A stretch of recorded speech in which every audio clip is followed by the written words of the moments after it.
محترم سامعین، یہ ہمارے لیے بڑی فرحت و شادمانی اور انبساط کی بات ہے کہ اللہ رب العزت نے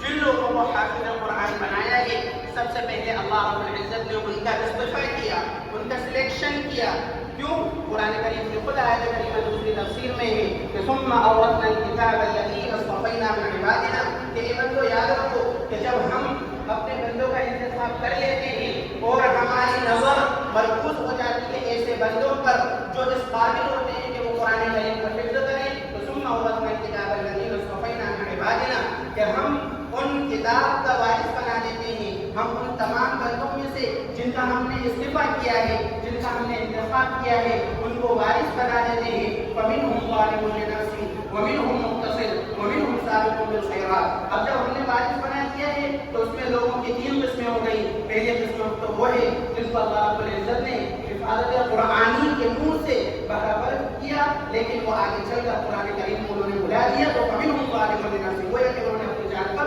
ظلم کیا۔ وَمِنْهُمْ مُقْتَصِدٌ، کچھ ایسے تھے جن کو اللہ رب العزت نے حافظ قرآن بنایا، لیکن وہ آگے چل کر فرقۃ ضالہ و مضلہ کا شکار ہو گئے۔ وَمِنْهُمْ مُقْتَصِدٌ وَمِنْهُمْ سَابِقٌ بِالْخَيْرَاتِ، اور